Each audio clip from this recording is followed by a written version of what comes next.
local all morning. You're watching Fox 61 Morning News.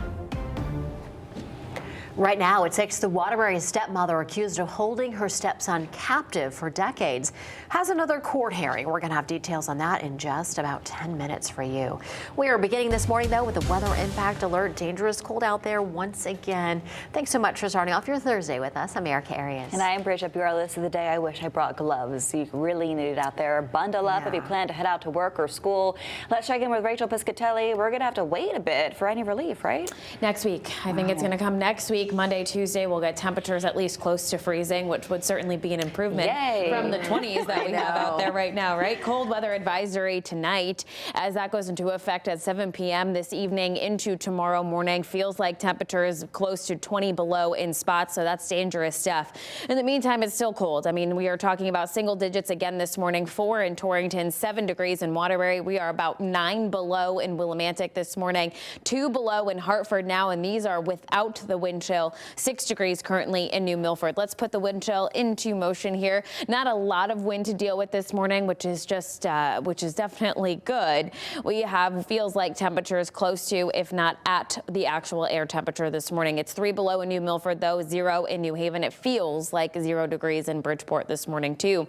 So wind chill values will be anywhere from 2 to 4 below this morning, slightly lower in spots like in northeastern and northwestern Connecticut. And then temperatures this afternoon only feeling like the single digits through most of the day today. High temperatures around 22 degrees in Bristol, 23 in Hartford, 25 degrees in New Haven, and then 22 degrees in Montville. Thankfully, not a lot of wind to deal with this afternoon, which will help with our numbers. As we head towards the overnight hours tonight, though, we do have that cold weather advisory. A lot of us will be waking up sub-zero for tomorrow morning, tomorrow afternoon around 16 degrees, and that is about it for daytime highs despite the sunshine.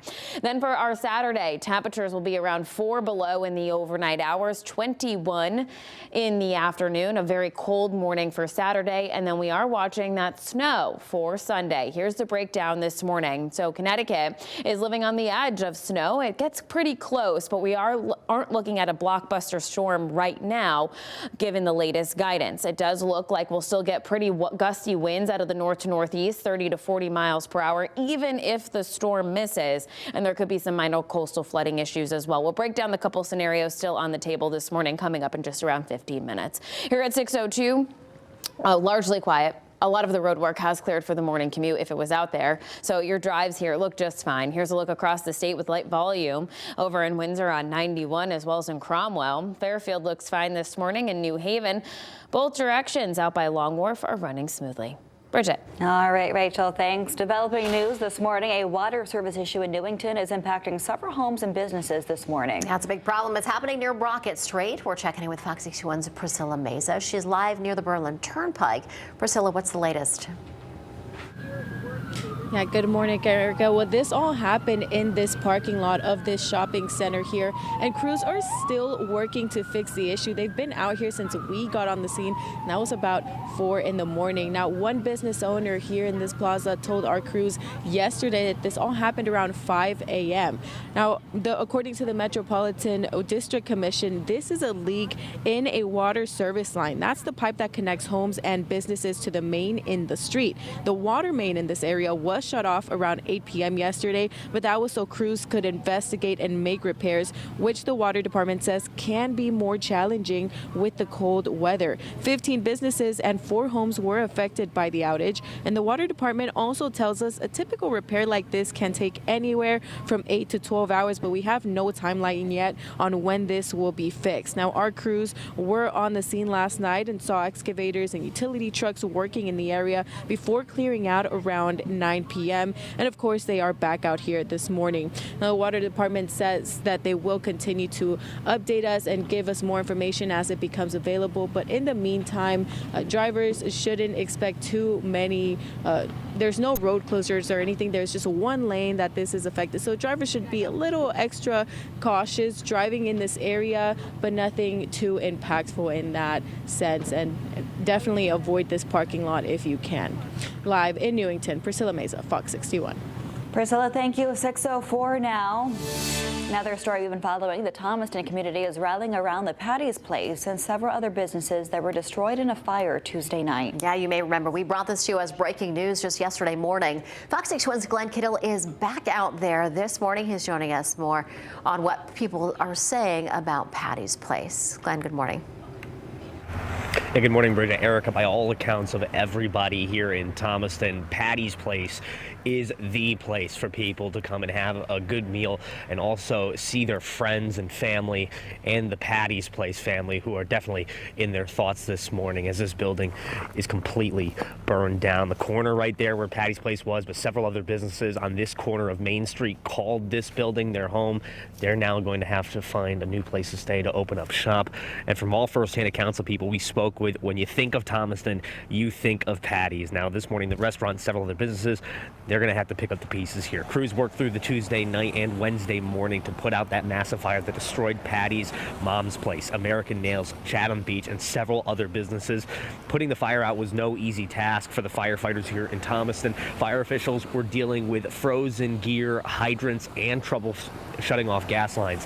Patty's Place shared a post on social media expressing their devastation of these events that occurred. They said in part, quote, "Unfortunately, last night around 10 p.m., our block of buildings caught fire. We want to thank the Thomaston Fire Department for their quick and tireless response, as well as the Thomaston Police, Thomaston Ambulance, and all surrounding towns for their mutual aid. It is a total loss. To our customers, we truly love serving you, and the memories will stay with us forever."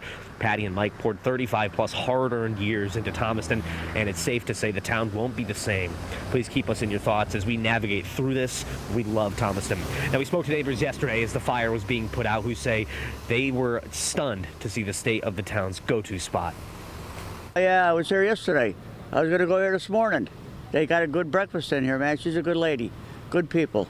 You know what I mean? That's just too bad. They're going to have something, a fundraiser to make more money. I don't know if they're going to redo it again or what. Now, this town's staple and the owners, Mike and Patty, who are normally the talk of the town for their warmth and kindness, are seeing their good deeds being paid forward. A GoFundMe for them has already amassed more than $20,000 in donations. And later on today, another restaurant in town, Rosie's, is going to be hosting an event where people can grab a coffee and a pastry and mourn the loss of the town's favorite diner, as well as make donations if you can at that restaurant. We'll be there to cover the events, and we'll see what people have to say there. Live in Thomaston, Glenn Kittle, Fox 61. Glenn, thank you. The man charged in Mimi Torres Garcia's murder appeared in court yesterday. We learned new details about the attempt to hide her death. Fox 61's Joe Monty is at the Litchfield Judicial District Courthouse. He has more information and also what we can expect today. Joe, good morning. Good morning. Jonathan Anita, the former boyfriend of Carla Garcia, Mimi's mother, was in court yesterday at a probable cause hearing, and there we learned more disturbing details about her death and the attempt to cover up her death. Yesterday, several people testified in the hearing, including a 22-year-old woman who impersonated Mimi while on a video call with Connecticut DCF. She said that Mimi's mother asked her to impersonate Mimi because she was staying in a different state with her aunt. The 22-year-old says she had no idea Mimi was actually dead at the time. We also learned more about the photos found on Mimi Garcia's aunt Jacqueline Garcia's phone. The images showed Mimi restrained with zip ties. Farmington Police Detective James McCone testified as well. He says Jonathan Anita admitted that he witnessed Mimi zip-tied and knew about the physical abuse Mimi sustained from her mother Carla and her aunt Jacqueline. Detective McCone testified that Anita said he would take the other children out of the house while the abuse took place, or he'd continue playing video games in his room. The day Mimi died, Detective McCone said Nanita said he freaked out and attempted to do CPR.